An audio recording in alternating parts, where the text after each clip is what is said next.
จะมาเบิ่งการร่วมมือกันของบริษัทยักษ์ใหญ่ระดับโลกที่ว่าได้เข้ามาร่วมมือกันกับทางเวียงจันทน์โลจิสติกส์พาร์คหรือว่าท่าบกท่าหน้าแล่งนครหลวงเวียงจันทน์บริษัทยักษ์ใหญ่ระดับโลกเป็นบริษัทชั้นนำของโลกในการบริหารจัดการท่าเรือและต้องสู่การสนองระดับโลกที่มีประสบการณ์อันยาวนานและความสำเร็จในการดำเนินธุรกิจในทวีปอาซีเอโรป สำหรับการร่วมมือกันถือว่าแม่นเป็นพิธีเซ็นสัญญาร่วมมือทางยุทธศาสตร์ทางด้านการขนส่งดิจิทัลโลจิสติกส์ภายในประเทศของด้านสากลสินค้าทางบกทางน้ำแล้งเพื่อยกระดับการขนส่งของสปปลาวรองรับการนำเข้าส่งออกต่อ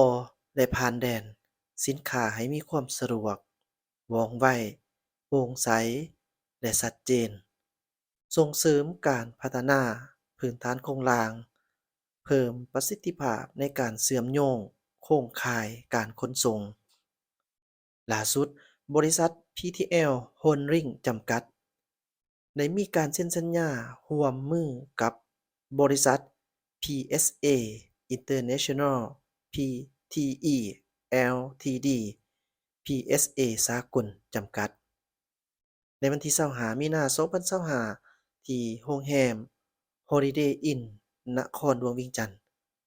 ได้มีพิธีเซ็นสัญญาร่วมมือยุทธศาสตร์ทางด้านการขนส่งดิจิทัลโลจิสติกส์ภายในประเทศของด้านสากลสินค้าทางบกทางน้ำแล้งระหว่างบริษัท PTL Holding จำกัดและบริษัท PSA สากลจำกัด ร่วมลงนามโดยทาน ปอ จันทร สิทธิไสย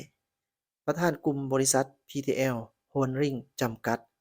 และทาน Nishan Craig ประธานประจำอาซีตะวันออกเฉียงใต้บริษัท PSA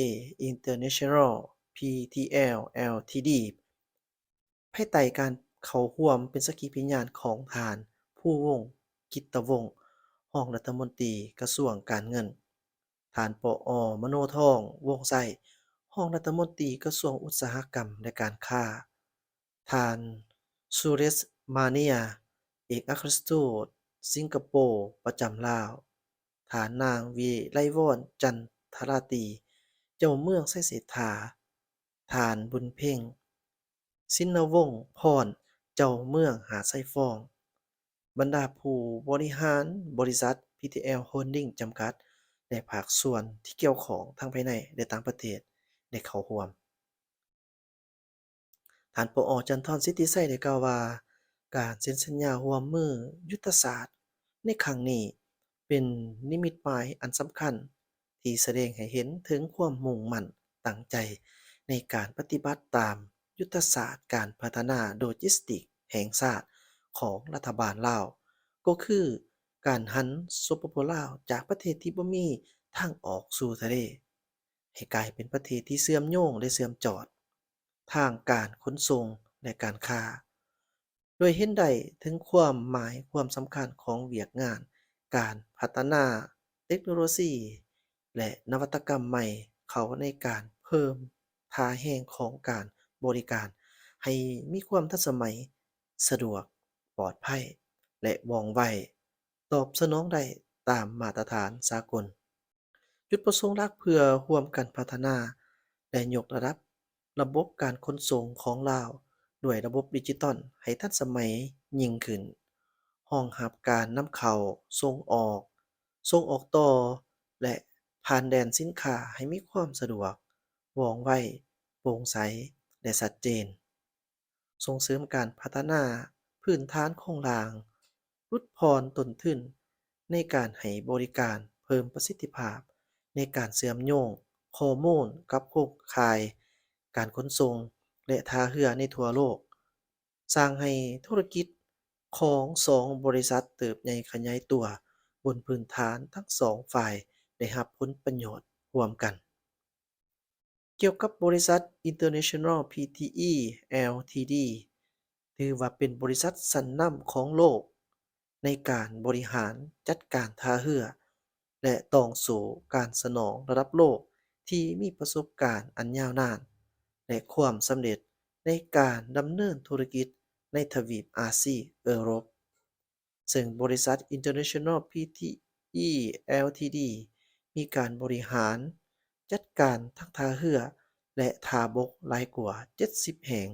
ใน45ประเทศทั่วโลกซึ่งจะนำเอาความรู้และความชำนาญทั้งด้านการบริหารจัดการท่าเรือนวัตกรรมดิจิทัลและสิ่งอำนวยความสะดวกทั้งด้านการค้าและการขนส่งมาร่วมมือในครั้งนี้ นอกจากเซ็นสัญญาดังกล่าวแล้วยังมีเซ็นสัญญาร่วมมือยุทธศาสตร์ติดตั้งระบบ Cinco Windows แห่งชาติและระบบอำนวยความสะดวกทางด้านการค้าเพื่อปรับปรุงการไหลเวียนของการค้าดิจิทัลในสปปลาวระหว่างบริษัทสิทธิโลจิสติกส์ลาวและบริษัทครีมซันโลจิสติกส์ซึ่งลงนามโดยท่านเวียงค้อนสิทธิไสย ผู้อำนวยการใหญ่บริษัทโลจิสติกส์ลาวจำกัดและท่านลอเรนซ์เอิงประธานบริษัทครีมซันโลจิสติกส์จำกัดนอกจากนั้นข่าวสารเวียงจันทน์ใหม่ยังเปิดเผยให้รู้ว่าได้มีการเปิดนำใช้ระบบสร้างพางเพื่อเก็บรักษายานพาหนะของทาบกฐานะแรงพิธีเปิดนำใช้ระบบสร้างพางเพื่อเก็บรักษายานพาหนะทาบกฐานะแรง และการร่วมมือการเซาสินเชื่อสำหรับยานพาหนะในระบบสางพางระหว่างบริษัททาบกฐานะแรงจำกัดผู้เดียวและบริษัทลาวไฟแนนซ์เซาสินเชื่อจำกัดได้จัดขึ้นในวันที่18มีนาคม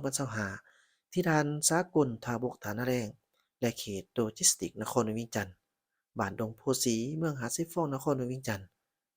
ร่วมลงนามระหว่างท่านสาครพีระงาม ผู้อำนวยการใหญ่บริษัททาบกฐานะแรงจำกัดผู้เดียวและท่านหวางชิงฝูประธานบริษัทลาวไฟแนนซ์จำกัดท่านหลีเฉียงเชียงประธานบริษัทจงเชิญลาวการค้าเข้าออกเข้าเขาจำกัดท่านมาโกประธานบริษัทโมกจำกัด BYD และท่านเจินชิงจางประธานบริษัทวู่หลิงคิงสตาร์ออโต้ มิทานสุขสวรรค์บัวผ้าหัวหน้าภาษีประจำด่านสากลสินค้าทาบกฐานะแรงภาคส่วนที่เกี่ยวข้องทั้งสองฝ่ายได้เข้าร่วมฐานสากลพิทักษ์งามได้กล่าวว่าพิธีเปิดสางพางครั้งนี้แม่นเป็นขีดหมายอันสำคัญในการสืบต่อพันธุ์ขยายความสามารถแข่งขัน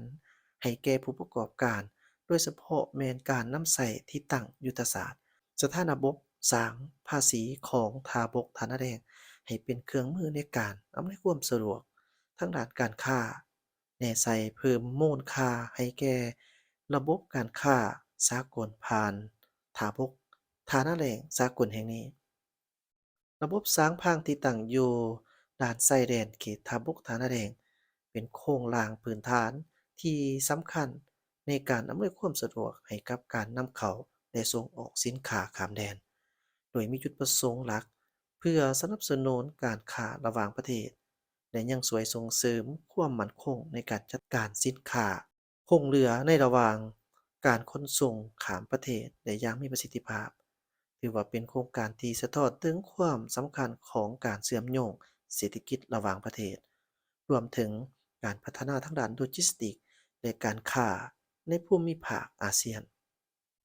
ระบบสร้างเก็บรักษาสินค้าของบริษัทท่าบกฐานะแรงตั้งอยู่ติดกับชายแดนระหว่างลาวและไทย มี5ประเภทคือสร้างเก็บเมียนสินค้าชั่วคราวสร้างพางสร้างอุตสาหกรรมสร้างพิเศษ และสร้างนิติบุคคล ปัจจุบันบริษัทได้นำใช้2ประเภทสร้างหลักดังนี้สร้างเก็บเมียนสินค้าชั่วคราวแม่นสถานที่เก็บเมียนสินค้า เครื่องของทั่วไปอยู่ในด่านสากลสินค้าทางพวกฐานะแรงภายหลังสินค้ามาฮอดเพื่อรอท่าการดำเนินระเบียบทางภาษีนำเข้าส่งออกภายใน15วันและสามารถขอต่ออายุเก็บรักษาไว้อีก1ครั้งบ่เกิน7วันและสางพางแม่นสถานที่เก็บเมียนสินค้าทั่วไปอยู่ในด่านและรอท่าการดำเนินระเบียบ การทางภาษีสินค้าทั่วไปสามารถเก็บเมียนอยู่พื้นที่ดังกล่าวภายในเวลา180วันและสามารถขอต่อได้อีก1ครั้งแต่บ่เกิน180วันระยะเวลาในการเก็บรักษายาวนานแม่นเปิดโอกาสในการลดต้นทุนทางการเงินระหว่างขบวนการนำเข้าและส่งออกสินค้าก็คือการเพิ่มประสิทธิภาพให้แก่การจำกัดสินค้าผ่านสางแห่งนี้ โดยเฉพาะแม่นมันได้สร้างขีดไม้ให้กิจกรรมศูนย์การกระจายสินค้าข้ามแดนซึ่งลาวเราได้มีความพร้อมทางด้านโครงสร้างพื้นฐานระบบสางเส้นทางเชื่อมจอดและบรรดานิติกรรมที่เอื้ออำนวยความสะดวกให้ระบบการค้าข้ามแดนในมิติอันใหม่ซึ่งได้มีการนำใช้ระบบข้อมูลข่าวสารอย่างต่างหน้า ให้กลายเป็นเครื่องมืออันทรงพลังในการสร้างความสามารถแข่งขันทางด้านการค้าและการขนส่งและโลจิสติกส์ให้เป็นรูปธรรมการใช้สร้างพางเป็นเครื่องมือที่ช่วยสนับสนุนการขยายธุรกิจระหว่างประเทศเพิ่มความคล่องตัวในการขนส่งและเป็นทางเลือกที่ดีในการลดต้นทุนทางการเงินในระหว่างกระบวนการนำเข้าและส่งออกสินค้า การตั้งอยู่ที่ด่านชายแดนท่าบกท่านาแดงหนองคายจึงเป็นโอกาสที่สำคัญในการส่งเสริมการค้าอย่างมีประสิทธิภาพจุดประสงค์ของการนำใส่สร้างพางเพื่อลดความเสี่ยงทางด้านการเงินเมื่อสินค้ายังบ่ได้จ่ายภาษีนำเข้าแม้นจะช่วยลดความเสี่ยงทางการเงินในกระบวนการค้าความยืดหยุ่นในการจัดการสินค้าสามารถจัดการและดำเนินการ กับสินค้าตามความต้องการของตลาดได้ในเวลาที่เหมาะสมเพิ่มความสามารถในการแข่งขันกับผู้ประกอบการสามารถเต้าโฮมสินค้าเพื่อส่งต่อไปตลาดเป้าหมายโดยเฉพาะแม้นทางเลือกการขนส่งที่มีการประหยัดกว่าการส่งออกง่ายขึ้นการจัดเก็บสินค้าสางพางช่วยอำนวยความสะดวกในการส่งออกสินค้า ทันทีที่มีความต้องการในตลาด ซึ่งพื้นที่สางพางในด่านทาบกทานาแดงมีสางพางในห่ม2สางขนาดพื้นที่10,000ตารางเมตรเบอร์สาง W-D และ WH-E และสางพางกลางแจ้งมี2โซนขนาดพื้นที่ 15,000 ตารางเมตรและสามารถขยายเพิ่มได้อิงตามปริมาณของยอดสินค้าที่เพิ่มขึ้น